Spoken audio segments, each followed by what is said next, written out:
Yo, what's up, guys? We're back with the Z3, getting it put together here.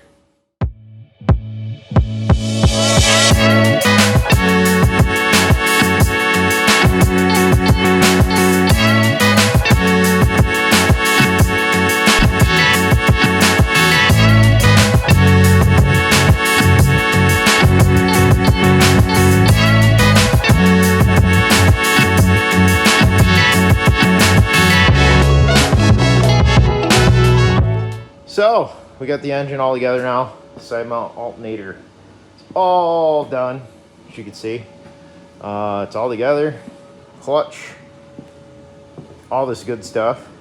And I've got to pull this out. Finish painting the subframe underneath. Yeah, I went with black for now. I got to get the oil pan off so I can put the oil pan on this. Pretty much that's it, and then this can get stuffed in here.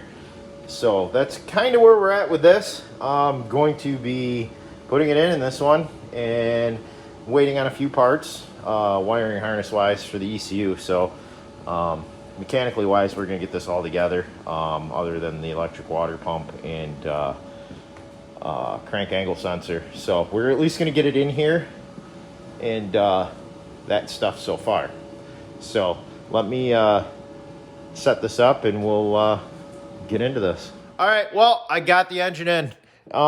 This is where we're looking. It's not bad. So the alternator bracket, I had to remake the bottom because it was crashing into the subframe, but that is what it is. For anybody, this might help anybody with Z3 or BMW anyways. It's just a Banjo 16 to 6AN and a 14 millimeter to 6AN. And then just make the hydraulic lines over to the pump that I have hanging right here. And then it's just a fitting 6AN off of that. So for anybody, this might help some people out too with 6-speed Mazda transmission, and they want to put it in with the older engine. It's a Honda Civic slave cylinder. Just had to do a couple spacers under here and extend the rod a ½ an inch. Not a huge deal at all. So that's how you get that to work with the old pedestal, because the Rx7 one comes in here and crashes right into the side of the filter, so you can't use that. Got all the heater hoses on, just some random hose that I found on at AutoZone today. Just clamped on here and then down to the block. Pretty easy on that. Everything's all bolted in, painted, all that good stuff. Header's on. I gotta finish making the exhaust for it. This intake's got to come off because I got to do a few other things to it, and then it can go back on and be permanent. Wiring wise, power wire is just gonna come off the. There's a stud on the back of the alternator right here. It's just gonna come either under the engine, across onto the subframe, and then back to the starter, and then from the starter up to the box. I ran the electrical pretty trick. It's back in the trunk, came through the car, through the fuse box. I don't know how well you can see, and then onto the stud for the main power stud. Pretty simple. Hit everything nicely.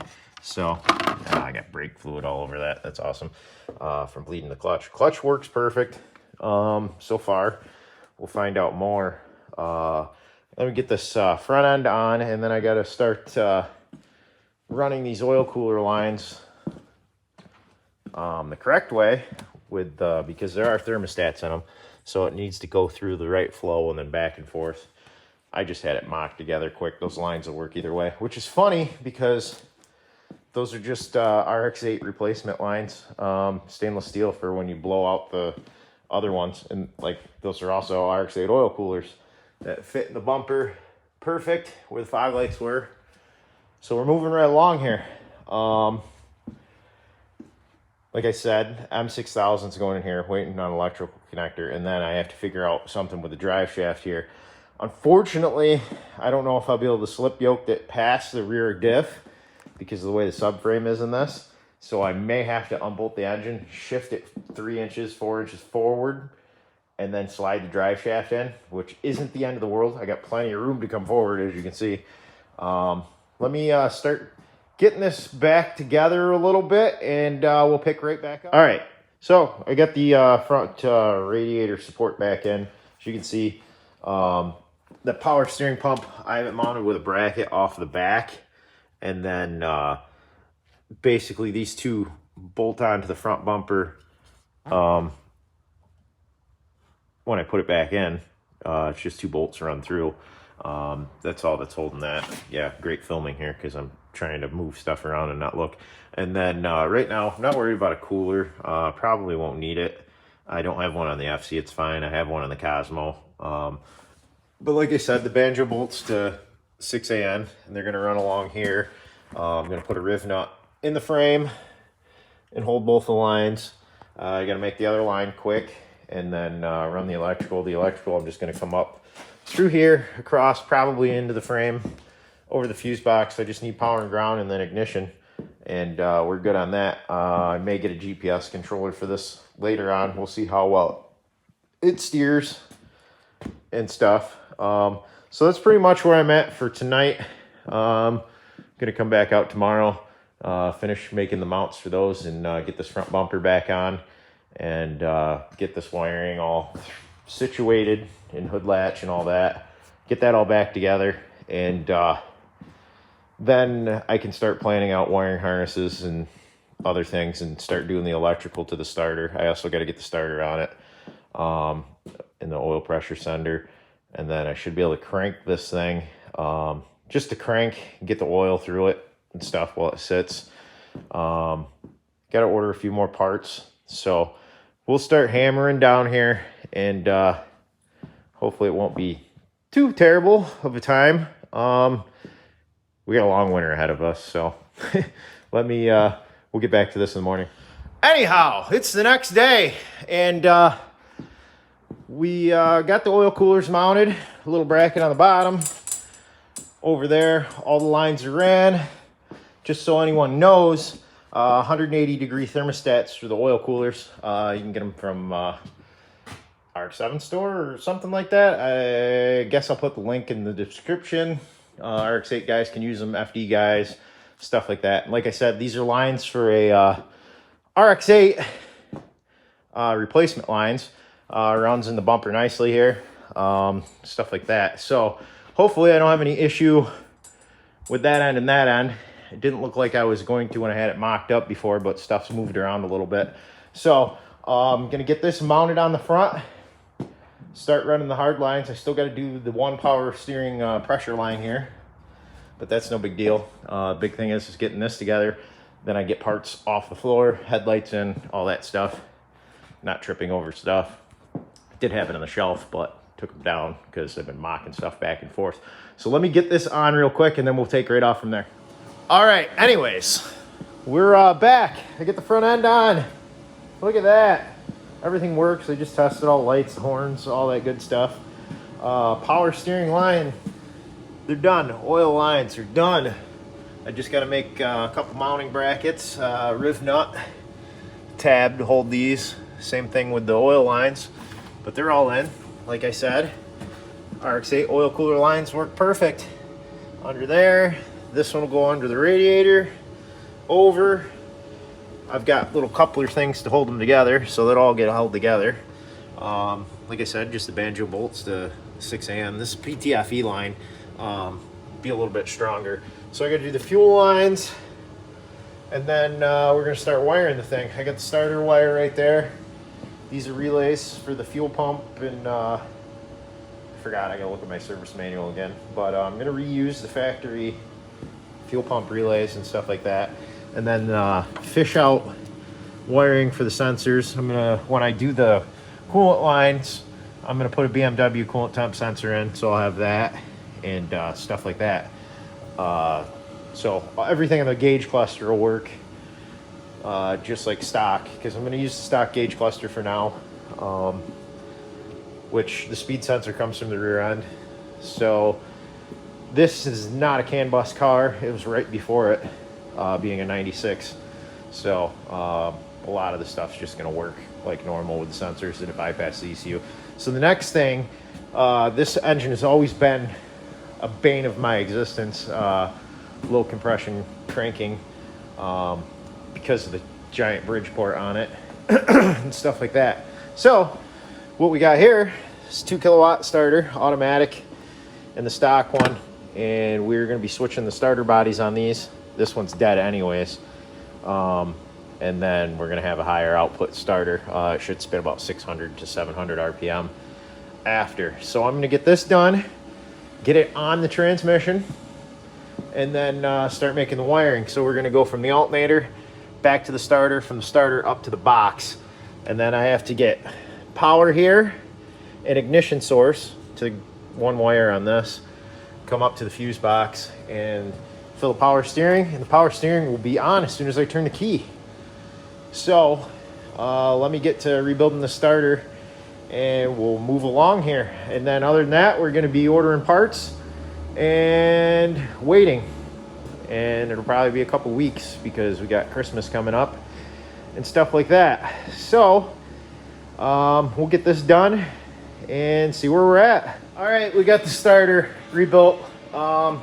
Anybody can do this. I know people try to charge a ton of money for it, but all you do is take these 2 8mm bolts out, tap it with a rubber mallet a little bit, take this whole unit out in one piece, because if you pull the back off, then you're going to be fighting getting the brushes back in. But just slide it all off of that one onto this one. You see the gear, and there's gears in that side, and you just thunk, and then tighten your bolts back down. I changed the solenoid too. Yeah, so I'm gonna get it on the car here, and just went and found the starter bolts. Car's all jacked up. Let me get this on because it's my other 2 bell housing bolts. Be right back. All right, I got that starter in and started going through some of the wire. Got the power steering all settled up here. I mean, obviously I'm gonna have to, it's not done, it's not staying like that. And started going through the wiring from the stock car, got power, stuff like that. This is power that's got to go to the fuse box for the relays, for the fuel pump, and stuff like that. There's the ignition power that's going to go to the fuel injectors and coils and stuff like that after. Right now I just have it as a trigger, because that's the stock coil power and stuff like that out of the fuse box. So the fuse box will correspond, yada yada yada, all that good stuff. Ran wire from around the alternator back, starter wired back, started running all the wiring for the fuel injectors, coil triggers, and sensors that I'm going to need. I'm waiting on my connectors for the ECU. Put that ECU in the stock ECU box, the Adaptronic M6000. I was going to put it under the dash, and then I was like, you know what? Let's just put it in there. It'll be simple. And then just have the wiring come around and onto the engine. Started working on the fuel lines, stuff like that. So with the power steering, as I've done in all my other cars, basically just kick the key on. You might be able to hear it in this video. It's on now. And now it's just as simple as that. So we got electric power steering in the car. The DME is bypassed for the starter, so I should be able to turn this, and right there, all I got is rebuild the oil in the thing right now, so I'm not going to crank it anymore. But all that's done, the shifter's done, pedal's mounted, which I think I showed that in the other video, and clutch works like I was saying. So everything's working as far as it should. No radio. Heater controls are back there waiting on window lift switches. So, but yeah, everything, like I said, fuel's on. I just got to find a tach signal. I found the coolant wires, stuff like that. I'm pretty sure tach's not canning this, so we shouldn't have any issues in the speed. And I also have speed out to go into the ECU, so I'll be able to do some stuff like that. But like I said, it's basically just wire it up, do fuel lines and drive shaft now, and then button up some other stuff. I got to finish the bracket for the throttle pedal. It's a little wobbly right now, but it's definitely gonna get better. So I mean, moving right along, going to I got to get the cooling system together. I got a radiator coming, electric water pump, crank angle trigger for that. All kinds of stuff is coming to get this thing done.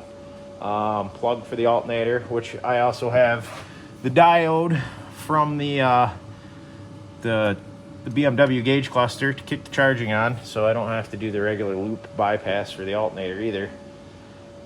So everything's looking good, pretty straightforward and simple. Yeah, hopefully in the next video we'll be buttoning up this coolant system and getting the wiring done and have this thing hopefully fire. We'll see. Sounds like it's got plenty of compression. Like I said, this fucking engine's been the bane of my existence, so we'll see. And then I got to get this intake manifold off, do a couple little things to it, clean it out, and finish up this fuel system. So yeah, and a fuel pressure regulator on the way. So anyways, I'm dying of heat in here right now. Had the heater on, not paying attention to it anyways. So thanks for watching, guys. Like and subscribe, that'd be awesome. And see you in the next one.